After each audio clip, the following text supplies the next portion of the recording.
Okay, hello, good morning, good afternoon, good evening, good night, whatever it might be. Welcome to a little bit of a guide on how to register for all your classes from yours truly, Samuel Gonthier, your peer mentor. Here I am, and I'm going to walk you through it.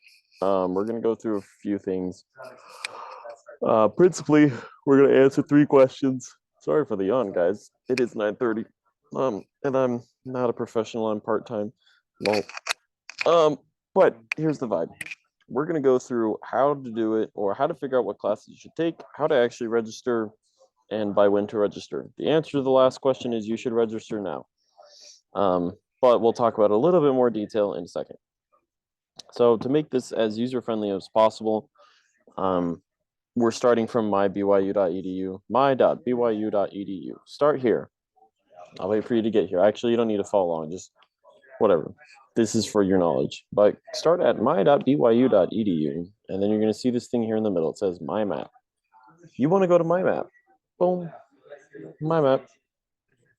All right. So we're going to start by answering the question of how do I select what classes I want to take? Well, there's a few ways to do this. Number one is the progress report, which we're going to look at in a second. But if you really need help, it'll show here, whatever your major is, whatever department that you are in, it will show you your advisement center. Now a lot of you might be wondering, but I'm an open major. It'll show you the open major advisement center here, which is just the university advisement center, and you'll be able to get in contact with them. If you are utterly and completely lost and desperately need help, you can get in contact with them.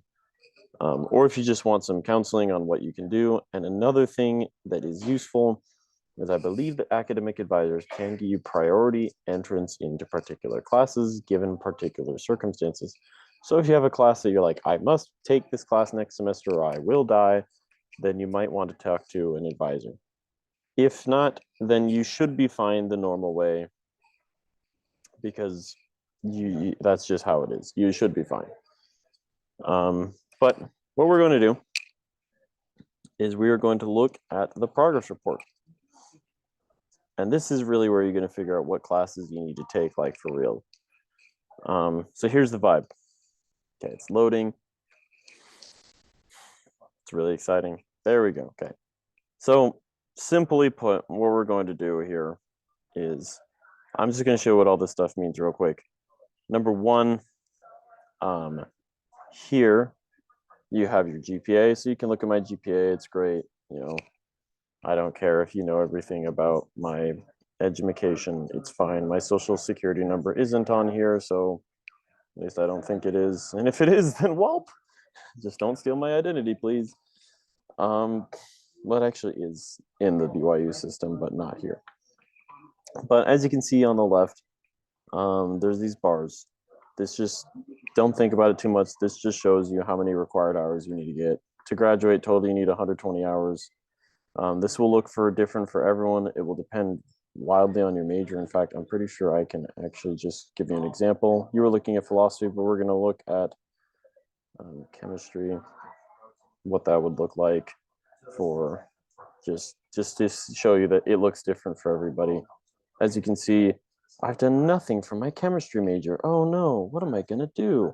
Oh wow, I need 135 required hours. Gosh. That's why I'm not taking chemistry. But that just shows you the requirements. And then residency hours is just hours you live on campus.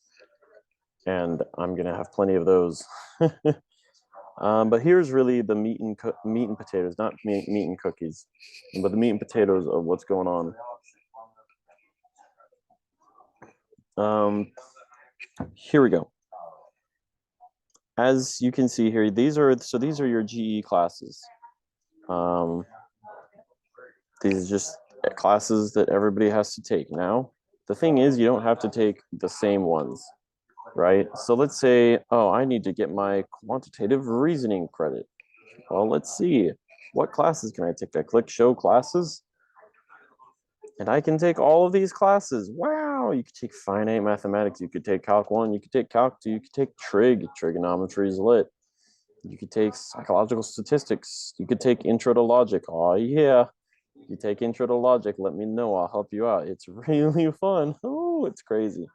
Ooh. Fun stuff. And you can just go through all of these. These need to get done at some point. And an important note for this is if you have a major decided already, many of your major classes will fulfill GE credits. Like, for example, philosophy, and then philosophy. Like, a lot of my needs are being fulfilled by my philosophy class. So, as you can see here, philosophy 300 will fulfill that. But if you don't have a major, this is a great opportunity for exploration. What I recommend is if you don't have a major to look closely at these different classes. For example, letters. Let's look at your letters credit, because why not?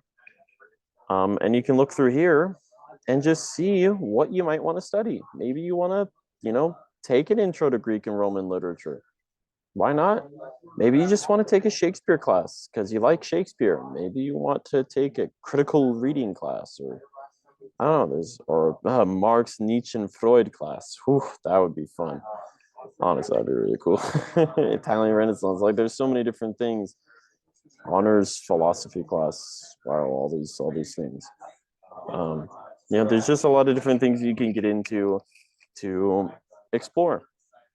And so I recommend doing that if you haven't decided a major. Take some different classes, see what you like. It's not the end of the world if you don't like a class. If you don't like a class, then you know that you don't like it. And that's good. That's a win. Here we're going to look at real quick the religion credits. These are just your religion requirements. You need to take Eternal Family, Foundations, Restoration. Look at these and I'll show you like the classes that you need to take, one of these three. And then you need 14 credit hours total. Just take a religion class. It's pretty intuitive. Just look at the classes you need. And then the real meat and potatoes of this bad boy is down here in your major. Once you have your major determined, then you need to look at and analyze these requirements. So as you can see, I'm a philosophy major. And let's look at what's going on, right? And so for next semester, that doesn't show here because it's in my card, but next semester I'm going to be taking philosophical writing, intermediate formal logic, and then studies in ancient philosophy. I'll be taking an Aristotle course, and then I'm taking eternal families, and then I'll be in men's course, 12 credits, boom, easy money, right? And so you just look, oh, I need to take these classes. Oh, I need to take studies in contemporary philosophy. It's like, oh, I'm studying Louis V. Pojman. Oh, how exciting. He's actually really cool. Or women in philosophy, studying about women and philosophy. Ooh, all sorts of exciting things. So that just shows you what kind of classes that you can take. And you could go to the course catalog and look up anything. In fact, I'll just show that to you real quick. Just go, let's do BYU course catalog, boom. And you can just look at all the courses ever. And you can see what classes you could take because there's like a billion of them. Now, a lot of them have prereqs, and we're about to get to that. But now we're going to go to registration. And this is exciting. We love registering for classes. I personally really do enjoy registering for classes. It's an exciting time. And I'm going to explain a couple things to you real quick. Sorry. So this is the answer to the when to register by. The actual truth is that you will read here, register beginning this day at 12 a.m. The actual reality is that you want to have it done before 6 p.m. the 17th or 6 p.m. the day before because your cart is submitted 6 p.m. the day before. I repeat, the cart is submitted 6 p.m. the day before. I hope that I stressed it enough that the cart is submitted 6 p.m. the day before. Now, what is the cart? You're probably wondering that, like, what is the cart? What are you doing? So the cart is basically this. It's just a thing where you can go in and here you can add classes that you want to take. So as you can see, boom, total credit hours. It shows you what's going on.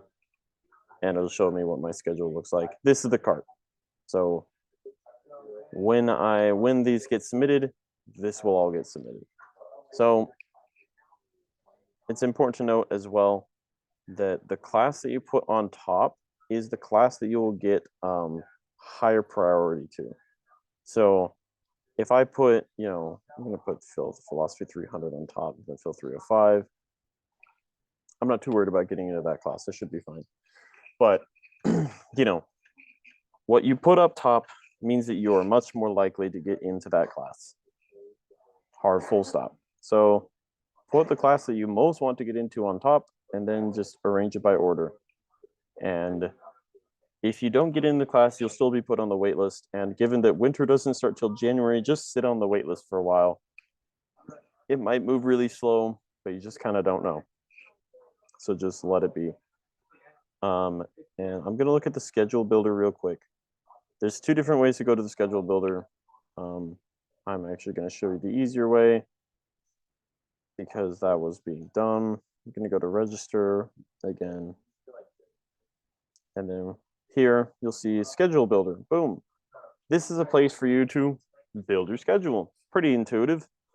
You just look winter 2024. I want to take, I want to take a biology class. We're going to take evolutionary medicine, add course. And then an important thing is you need to filter the selections. There's only one. Boom. And then generate the schedule. And it'll show you what your schedule looks like as you add the courses. So let's add another course. Let's see. I want to take Hindi because why not? First year Hindi. Add course. Boom. Let's see. Yep. We're studying Hindi. Going crazy. I'm actually not going to take Hindi. Oh my gosh. It's a cool language, but man, I am not taking that right now. I'm busy. But yeah, and it just works like that. And you just want to make sure to, let's do an example where you can see a lot of different sections of the class so you can start whittling them down. So church history and doctrine, let's do eternal family, add course. You need to choose a section. We're going to do, we just want to do with Philip Allred. I don't know who he is, but he seems like a cool guy. Why is this so annoying? Whatever. And oh my gosh, I should have chosen something with slightly less sections. Sorry, guys. This is the worst. Oh wow, how many? Okay, we're choosing something with a different. That's too many. We're not doing that. We're going to do psychology. Well, no, Portuguese. We're going to do 321. Add a course. There shouldn't be too many. Yeah, okay. We're just going to do this Monday, Wednesday, Friday. JKB. We're going to take Portuguese 321. Boom. Generate schedule. And look, there's my schedule. And so this is a way that you can go looking around, seeing what you want, and determining what classes you want to take and if it'll work with your schedule. And then from here, you can just save directly to the cart. And there's something else that I want to show you guys before I let you go, is that there is a whole shebang with prereqs. And this is important. You need to know this. Prereqs matter. You might look at a class. So I'm going to look. Let's add a class. So since I know philosophy better than everything else, I'm going to go to my philosophy major so I can show you what's going on with prereqs. Certain classes require you to take classes beforehand, and it isn't necessarily apparent always what needs to be done. So I'm going to show you what you need to look at. So for this case, I'm going to look at intermediate formal logic, logic 305. Now this one is pretty nice because it just says, this course has prerequisites. You must take these classes. Some of them just say big red letters, this you must take. But a lot of times it'll say here, prerequisites, Phil 205 or Math 290, right? And then there's also a bar of recommended. And this is important. So let me look at Kierkegaard, for example. Why not? So it has a prerequisite of Phil 202, and then it has a recommended prerequisite of philosophy 300 or equivalent, which just means an advanced writing class. And this is something present in a lot of different fields. So for example, I had a student come in asking me about political science, and they were interested in some of the more advanced classes here. So let's look at the Arab-Palestine-Israeli conflict, and boom, prerequisite, Poly 200. Let's look at terrorism. Ooh, we're going to study terrorism. See, prerequisite 200, and they recommend all those different recommendations. So you need to pay attention to what it says here about the recommendations, because you don't want to take a class that you're just not ready for, okay? So in summary, you want to get onto your mind map and you want to fill up your cart with classes that you can take next semester, whether it be for your major or for exploratory purposes. You want to get this done now. And if you're looking into information on what major to select, talk to me. You know, I'm here to help, and we can work on some things and get you ready for registration. Also, if you just have more registration questions, please come and talk to me, as I am here to be your friend. So I'm going to stop sharing the screen. And I really hope that all will be well with you guys. Let me know if you ever need anything, and I hope you guys have a wonderful day.